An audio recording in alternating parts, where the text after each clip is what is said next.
Halo guys, bersama saya lagi dalam Alright Nopo Channel. So kalau kita lihat hari ini semakin terserlah kepimpinan Menteri Datuk Seri Mohamad Sabu ya dalam menerajui Kementerian Pertanian dan juga Keterjaminan Makanan. Dan kerana itu jugalah mungkin ya membuatkan ramai walaun-walaun lebay-lebay khususnya daripada PAS cuba untuk menyerang, menfitnah Datuk Seri Mohamad Sabu. Itu yang mereka lakukan. Namun, ya, semua itu ditepis dengan hasil kerja yang begitu mantap sekali. Jadi, sahabat semua, sekali lagi saya ingin membawakan Anda satu ucapan daripada Datuk Seri Mohamad Sabu dalam satu majlis perhimpunan bulanan ya Kementerian Pertanian dan juga Keterjaminan Makanan. Jadi, tanpa membuang masa, saya ingin membawakan Anda. Saya cari dulu videonya. Oke, ini dia. Untuk melihat dan juga menonton ucapan mesej yang disampaikan oleh Datuk Seri Mohamad Sabu ini. Saudara pengacara majlis yang berhormat Datuk Atur Joseph Kurup, Timbalan Menteri Pertanian dan Keterjaminan Makanan, yang berbahagia Datuk Seri Isham bin Ishak, Ketua Setiausaha Kementerian, yang berbahagia Datuk Badrul Hisham bin Muhammad, Timbalan Ketua Setiausaha, yang berbahagia Datuk Azhar Hanim bin Ahmad, Timbalan Ketua Setiausaha Dasar, pengurusi-pengurusi agensi di bawah Kementerian Pertanian dan Keterjaminan Makanan, Setiausaha bahagian kanan pengurusan, Setiausaha bahagian, ketua-ketua pengarah jabatan dan agensi Kementerian Pertanian dan Keterjaminan Makanan, rakan-rakan media, tuan-tuan, puan-puan yang dihormati sekalian. Alhamdulillah,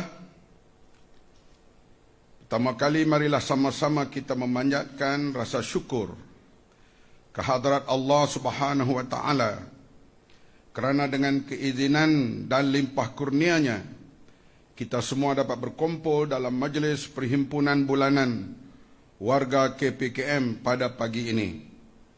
Walaupun dah banyak bulan kita tak buat.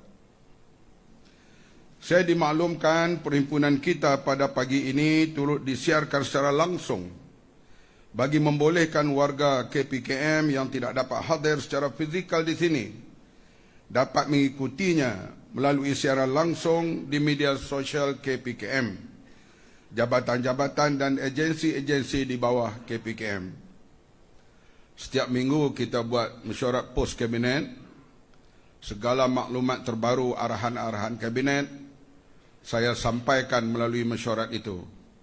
Saya yakin mereka yang hadir ke mesyuarat pos kabinet akan menyampaikan maklumat-maklumat kepada pegawai-pegawai di bawah mereka.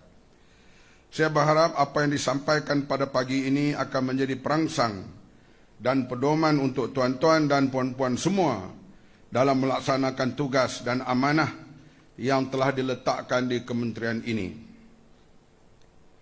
Sebelum saya meneruskan ucapan pada pagi ini, saya ingin mengambil kesempatan ini untuk mengucapkan ahlan wa sahlan, selamat datang kepada Datuk Seri Isham bin Ishak, Ketua Setiausaha KPKM yang baru yang telah melapor diri di kementerian ini pada 23 September 2024. Kementerian sebelum ini, Datuk bermain senjata. Di sini akan bermain dengan selut, tanah dan teh ayam. Saya yakin dengan pengalaman luasnya di bidang kementerian sebelum ini, beliau akan dapat mengemudi kementerian ini ke satu tahap yang lebih baik daripada apa yang telah kita capai sekarang ini. Sama-sama kita doakan agar semua urusan beliau dipermudahkan oleh Allah Subhanahu wa taala, dan yang lebih penting lagi, saya menyuruh kepada semua warga KPKM supaya memberi taat setia dan sepenuh kerjasama kepada Datuk Seri Isham. Hadirin hadirat yang saya kasihi sekalian, 3 Disember 2024 nanti, genaplah 2 tahun saya diberi amanah untuk menerajui kementerian ini. banyak isu yang berkait dengan sektor pertanian dan keterjaminan makanan telah dapat kita tangani dan uruskan dengan baik. Antara pencapaian terbaru yang membanggakan kita semua adalah kejayaan MAHA 2024 yang berlangsung dari 11 hingga 22 September yang lalu. Saya ucap terima kasih kepada semua pegawai. Bila saya buat spot check, saya nampak semua pengarah-pengarah berada di tempat masing-masing sehinggalah tamat majlis, kecuali yang sakit.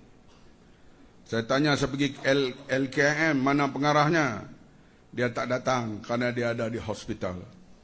Begitulah kegigihan tuan-tuan semua di hadapan saya. Kita menguruhkan bersama MAHA baru-baru ini yang amat dibanggakan oleh negara sekarang ini. Kita telah merekodkan jumlah pengunjung yang terbesar sepanjang sejarah penganjuran MAHA, iaitu 5.5 juta pengunjung dan nilai jualan langsung sebanyak 48.5 juta. Walaupun sepanjang MAHA ini gaji belum diterima, sama ada swasta atau kerajaan. Jadi kalau kita dapat langgar selepas daripada penerimaan gaji, barangkali jualan akan meningkat lagi. Pada tahun ini MAHA telah melangkah ke peringkat antarabangsa dengan nilai MOU berjumlah 7.2 bilion.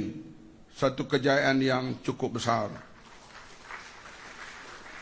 Yang amat berhormat Perdana Menteri sendiri dalam mesyuarat Kabinet yang lepas telah merakamkan penghargaan kepada kementerian ini di atas kejayaan penganjuran MAHA 2024. Untuk maklumat semua, Kabinet juga telah bersetuju supaya pavilion negeri di MAEPS Serdang dijadikan salah satu lokasi lawatan sewaktu sidang kemuncak ASEAN 2025 nanti. InsyaAllah dalam masa terdekat, satu majlis penghargaan akan diadakan bagi meraihkan para petugas darakan strategik yang telah bertokoh lumus menjayakan MAHA 2024. Ini majlis lain, kita ada majlis insyaAllah meraihkan semua petugas. Pencapaian lain yang membanggakan kita semua pada tahun ini adalah kejayaan negara mendapatkan kebenaran untuk mengekspor durian segar ke negara China. Pengeksportan pertama telah dilaksanakan pada 24 Ogos 2024 selepas 2 bulan protokol keperluan fitosanitari pengeksportan buah durian segar dari Malaysia ke China dimeterai. Kejayaan ini merupakan hasil usaha KPKM selama 8 tahun, bermula dari tahun 2016. Melalui kebenaran ini, kita telah membuka akses pasaran baru untuk menambahkan pendapatan negara melalui peningkatan ekspor keluar negara. Dalam kesempatan ini, saya ingin melihat penyertaan daripada semua lapisan masyarakat termasuk kaum bumi putra supaya mengambil peluang dalam penanaman durian bagi meningkatkan pendapatan dan tahap sosioekonomi petani. Kita banyak kaum putra berada di kampung dan tanah-tanah di bawah kerajaan negeri atau pihak swasta ada yang masih luas, perlu diusahakan supaya dapat menambahkan pendapatan kepada diri masyarakat negara. Dalam hubungan ini, Lembaga Pertubuhan Peladang LPP, Lembaga Pemasaran Pertanian FAMA dan juga bahagian Pembangunan Perniagaan dan Pelaburan BDI, KPKM hendaklah di bawah KPKM hendaklah bekerjasama rapat ke arah merealisasikan impian ini. Kenapa bila ekspor durian Bumi Putra kurang terlibat? Hasil mereka tidak sampai ke tahap mutu yang baik. Jumlah hasilnya agak rendah. Perlu dipertingkatkan kerana durian perniagaannya, pemasarannya mempunyai masa depan yang cukup besar. Terutama di negeri China dan lain-lain negeri yang sekarang ini cuba untuk menanam ataupun mengimport durian daripada Malaysia. Sudah tiba masanya sebuah lembaga yang menguruskan komoditi durian ditubuhkan. Saya berpandangan komoditi durian dapat diuruskan dengan perluasan fungsi Lembaga Perindustrian Nenas Malaysia, LPNM, dengan menggabungkan komoditi nenas, kelapa dan juga durian supaya hasrat kita untuk mengurangkan defisit imbangan dagangan dapat dicapai melalui ketiga-tiga komoditi ini yang sememangnya mendapat permintaan yang begitu tinggi. Misalnya pada 4 Oktober lepas, media melaporkan 40 tan metrik durian segar Malaysia telah habis terjual dalam masa 24 jam di pasaran Cina. Saya sendiri berada di supermarket bersama dengan Datuk KSU waktu itu, Datuk Lokman. Kita melihat sendiri bagaimana durian Malaysia menjadi rebutan. Begitu juga dengan nenas. Kita hanya mampu mengekspor 800 kontainer setahun, sedangkan permintaannya adalah 4,000 kontainer setahun. Justru kita akan berusaha untuk mencari peluang-peluang baru yang dapat dimanfaatkan dengan sebaiknya bagi kebaikan negara dan rakyat di masa hadapan. Hadirin hadirat yang dikasihi sekalian, sewaktu mula-mula saya berada di kementerian ini, saya telah memperkenalkan slogan cukup dan terjamin. Slogan ini lahir daripada pemerhatian saya terhadap fungsi utama kementerian ini, yaitu memastikan bekalan makanan sentiasa cukup dan terjamin untuk keperluan rakyat dan negara. Ketika tempoh awal saya di kementerian ini, negara pada waktu itu berhadapan dengan kekurangan ayam dan telur ayam. Alhamdulillah, berkat kerja keras tuan-tuan dan puan-puan semua, hari ini kita tidak lagi mendengar keluhan rakyat tentang ketiadaan bekalan ayam dan telur ayam di pasaran. Kalau ada keluhan pun dia dalam bentuk poket, tempat-tempat tentu dan dapat diatasi dengan segera. Walaupun kita telah melaksanakan penamatan subsidi ayam pada 1 November 2023, hasilnya bekalan dan juga harga ayam semakin stabil sehingga ke hari ini. Kini penternak ayam pula yang mengeluh kepada saya kerana harga ayam terlalu murah pula dah. Kita mencari jalan bagaimana supaya jangan terlalu murah, jangan naik terlalu tinggi. Hadirin yang saya kasihi sekalian, apabila kita mengambil keputusan yang tidak popular, yaitu menamatkan subsidi ayam, pada ketika itu ramai yang memperlekehkan usaha kita. Kononnya harga ayam akan melambung.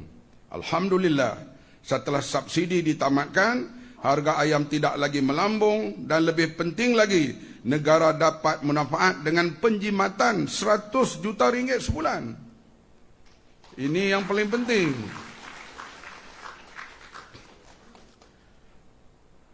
Saya bulan lepas melawat Brazil dan Peru. Dalam perbincangan dengan Menteri Pertanian Brazil, dia kemukakan kejayaan-kejayaan pertanian di Brazil. Di antaranya green corn. Mereka pengeluar nombor 1 dunia sekarang mengatasi Amerika Syarikat.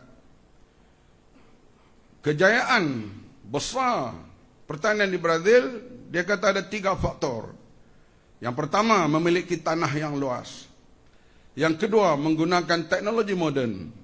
Yang ketiga, tak ada subsidi. Boleh saya bercakap begitu di Malaysia ini? Lain padang, lain belalang. Itu di Brazil. Kita di sini masih lagi keperluan pelaksanaan subsidi itu.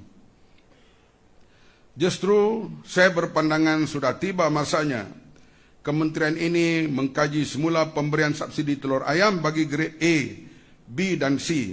Sekiranya bekalan telur tersebut telah kembali pulih dan stabil, adalah wajar kerajaan mempertimbangkan agar subsidi telur ini ditamatkan dan penjimatan itu dapat dimanfaatkan untuk membangunkan sektor agro makanan yang lain yang lebih mendesak. Hadirin hadirat yang saya kasihi sekalian, banyak lagi kejayaan lain yang telah kita capai dalam tempoh 2 tahun lepas. Namun, kini saya ingin memberi fokus kepada 2 aspek berikut. Pertama, ketiadaan beras putih tempatan di pasaran serta reformasi industri padi dan beras. Dan kedua, kadar sara diri daging yang rendah. Dalam Kementerian KPKM ini, semua pegawai-pegawai di hadapan saya sedar, lain-lain sektor kita boleh dikatakan mencapai apa yang dikenaki walaupun sasaran SSR itu tidak 100%. Tetapi kadang naik, kadangnya turun. Tetapi 2 bidang ini kita masih jauh ketinggalan, yaitu kecukupan beras dan juga ruminan, yaitu kadar sara diri daging yang masih rendah. Di peringkat awal, saya memerlukan masa yang agak panjang untuk memahami keseluruhan rantaian nilai industri padi dan beras negara, memandangkan ia adalah sebuah industri yang sangat besar dan kompleks. Padi merupakan komoditi strategi negara yang memainkan peranan penting, bukan saja sebagai makanan asasi rakyat, tetapi juga sebagai sumber pendapatan bagi lebih 230,000 pesawah serta keluarga mereka. Justru, industri ini memberi kelangsungan hidup kepada lebih 1 juta isi rumah. Buat masa ini, pengeluaran beras tempatan hanya mampu membekalkan keperluan untuk 21 juta pengguna di Malaysia. Oleh kerana penduduk Malaysia melebihi 30 juta orang, sebahagian lagi beras kita terpaksa diimport dari sumber luar melalui Bernas. Kita tidak boleh sewenang-wenangnya mengubah mana-mana polisi sedia ada, kerana ia ibarat sehelai kain sarung. Kalau ditarik ke atas, di bawah akan terlihat. Dan jika ditarik ke bawah, di atas akan terlihat. Kita tidur dalam sarung kain pelekat atau kain batik. Tutup kaki, kepala terbuka. Tutup kepala, kaki terbuka. Kena cari kain selimut baru. Oleh sebab itu, kementerian ini sangat berhati-hati ketika mahu melaksanakan reformasi ke arah industri ini, ke atas industri ini. Banyak sisi libat urus perlu dilaksanakan dan pelbagai lapisan masyarakat perlu disantuni untuk mendapatkan kaedah yang terbaik bagi menguruskan komoditi ini. Sebagaimana kita sedia maklum, antara isu besar tentang industri padi dan beras adalah isu kekurangan bekalan beras putih tempatan di pasaran. Setelah task force yang ditubuhkan melaksanakan tugas mereka untuk menyiasat, mengkaji dan memberikan cadangan untuk menyelesaikan isu ini, maka pada hari ini saya ingin mengumumkan beberapa langkah yang akan diambil untuk mereformasikan sektor ini. Yang pertama, pemantapan tata kelola sektor padi dan beras, yaitu pengasingan kuasa antara bahagian pembangunan industri padi dengan kawal selia padi, beras dan wakil kerajaan dalam Bernas akan segera dilaksanakan. Itu pengasingan kuasa, kawalan padi dan beras, kemudian pembangunan industri padi dan wakil kita dalam Bernas. 3 sektor ini naklah bermain peranan yang lebih aktif pada masa hadapan. Pengenalan kepada peraturan melarang campuran beras putih tempatan dengan beras putih import, pekeliling tentang peraturan ini akan dikeluarkan dalam masa yang terdekat. Pelaksanaan agenda reformasi perkhidmatan awam melalui kajian penggabungan kesemua penguatkuasa di bawah KPKM seperti KPB, MAKIS, DOA, DBS, DOF, PAMA dan LKM. Semua penguatkuasa itu digabungkan yang berada di bawah Kementerian KPKM. Pengumuman reformasi pentadbiran yang sedang dilaksanakan di Lembaga Pertubuhan Peladang dan juga Pertubuhan Peladang Kebangsaan NAFAS dalam masa terdekat. Sukacita saya ingin umumkan melalui langkah-langkah yang diambil, KPKM adalah kementerian yang pertama menyahut seruan yang amat berhormat Perdana Menteri untuk melaksanakan agenda reformasi perkhidmatan awam melalui penggabungan penguatkuasaan di bawah KPKM. Ingin saya tegaskan bahawa reformasi yang sedang diusahakan kementerian ini bukanlah kerana ada agenda politik, tapi ia dilakukan adalah untuk kebaikan dan masa depan industri padi dan beras negara. Hadirin hadirat yang saya kasihi sekalian, saya juga ingin maklumkan KPKM telah memperkenalkan asas pengiraan baru kadar sara diri dan penggunaan per kapita PCC beras negara selaras dengan piawaian yang ditetapkan oleh Food and Agriculture Organization of the United Nations FAO UN mulai tahun ini. So kadar baru beras ini telah dipersetujui, DOSM telah mengesyorkan supaya kita membuat perkiraan kadar baru. Menerusi kaedah baru ini, pihak KPKM telah menentukan asas pengiraan pengeluaran padi pada tahun 2023 dengan mengambil kira jumlah padi bersih yang akan diproses kepada beras sahaja. Artinya yang penyediaan benih, stok dan sebagainya itu tidak dikira dalam pendapatan ataupun jumlah beras yang boleh digunakan.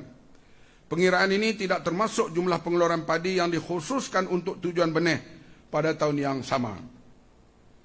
Sehubungan itu, melalui pelarasan semula metodologi pengiraan SSR dan PCC beras menggunakan kaedah baru ini, pada tahun 2023 SSR beras negara adalah pada kadar 56.2% berbanding dengan 57.9% pada tahun 2022. Pengumuman yang lebih terperinci berkaitan kaedah baru pengiraan SSR beras negara akan dimaklumkan melalui siaran media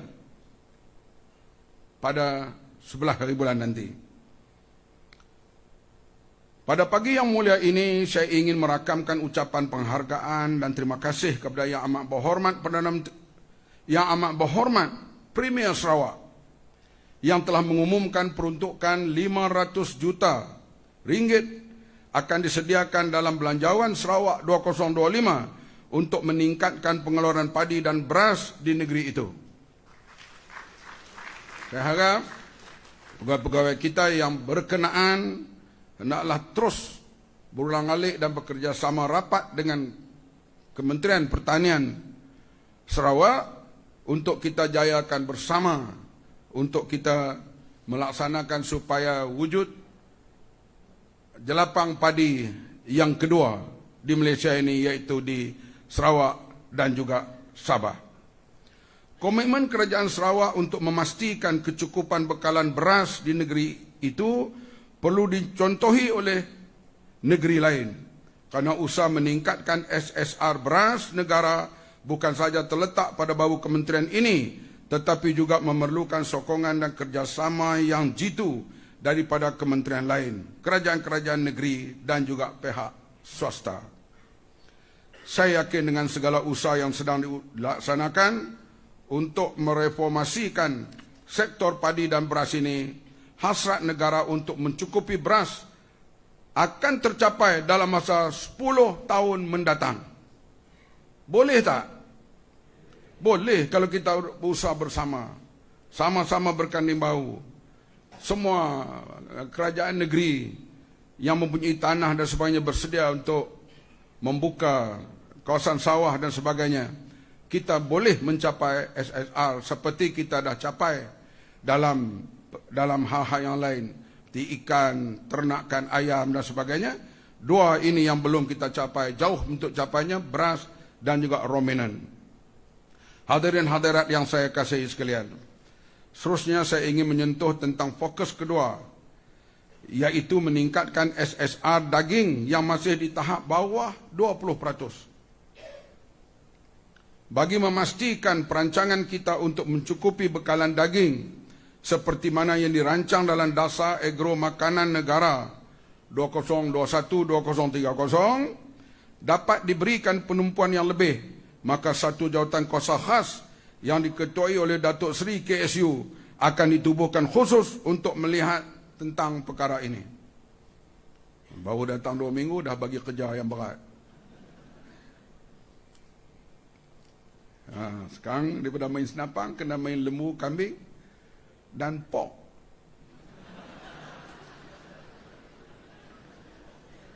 Sebab itu tanggungjawab daripada kementerian kita. Saya berharap dalam suku tahun pertama 2025, kementerian akan menyediakan plan strategik yang mampu meningkatkan SSR daging bagi negara ini. Hadirin sekalian, isu geopolitik dalam pertanian seringkali berkait rapat dengan kedaulatan negara, di mana kawalan terhadap sumber makanan dianggap lebih kritikal daripada aspek keselamatan fizikal. Ketegangan geopolitik dan perubahan iklim telah memberi impak kepada perubahan dasar negara pengeluar dan kenaikan harga barang di dunia. Ini memberi kesan rantaian kepada ekonomi domestik bagi Malaysia yang bergantung kepada import bekalan makanan. Oleh itu, kedaulatan makanan dilihat lebih penting daripada sekadar keselamatan kerana ia menyentuh kelangsungan hidup rakyat dan kestabilan jangka panjang bagi negara. Dalam hal ini, KPKM mengalah tugas yang sangat besar bagi memastikan kecukupan dan keterjaminan makanan dalam negara tanpa bergantung kepada sumber luar. Walaupun ada perkara-perkara yang tidak boleh diusahakan di Malaysia, kita kena juga bergantung kepada sumber luar. Yang pentingnya, usaha KPKM ini supaya keadaan makanan terjamin. Menurut FAO, security makanan yang paling tinggi di Asia ini dapat kepada Singapura. Singapura, apa yang mereka tanam. Tapi mereka menyediakan di seluruh negara di luar daripada Singapura, mereka ada reverse investment untuk keselamatan, kedaulatan atau keselamatan makanan bagi rakyat mereka. Maka KPKM telah mengemukakan 32 cadangan inisiatif belanjawan 2025 kepada Kementerian Keuangan untuk memperkukuh pengurusan rantaian makanan bagi menjamin bekalan yang lebih tersusun dan berstruktur kepada semua lapisan masyarakat. Saya berharap inisiatif yang dicadangkan akan dipertimbangkan oleh Yang Amat Berhormat Perdana Menteri merangkap Menteri Keuangan dalam pembentangan belanjawan 2025 pada 18 Oktober. Lusa. Kita harap jangan puji kejayaan maha, puji-pujilah, tambahlah peruntukan sama. Ingat Perdana Menteri dengar, dia ada di Laos sekarang. Hadirin hadirat yang saya kasihi sekalian, sebelum mengakhiri ucapan saya pada pagi ini, saya sekali lagi ingin menyeru kepada semua warga KPKM dan agensi-agensinya supaya bekerja sebagai satu pasukan. Saya berada di sini hampir 2 tahun. Saya tidak tahu latar belakang politik seseorang, tapi saya nampak semua pegawai bekerja dengan saya dan sifat harmoni begitu hebat ada di kalangan kita. Saya berpuas hati. Saya berpuas hati di atas hubungan yang ada di pejabat menteri dan juga dengan hubungan pegawai-pegawai semua. Harap erat itu, persahabatan itu, kerjasama itu dapat kita teruskan. Sebab kita bekerja dan sampailah habis tempoh, iaitu pencen umur 60 tahun, atau bagi kami ini, kalau kalah pilihan raya.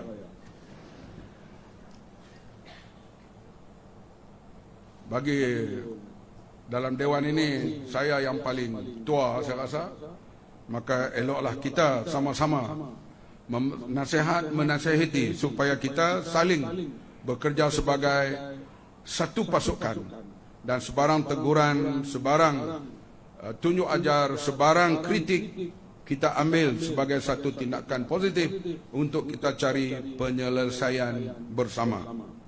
Dan saya sebut tadi, kita juga berusaha, pegawai-pegawai kita yang ada di sini, cuba mencari jalan bagaimana nak mengangkat martabat Bumi Putra dalam pertanian ini, supaya dia jadikan satu industri dalam hal bawang, dalam hal nenas, dalam durian, dalam hal ikan dan sebagainya.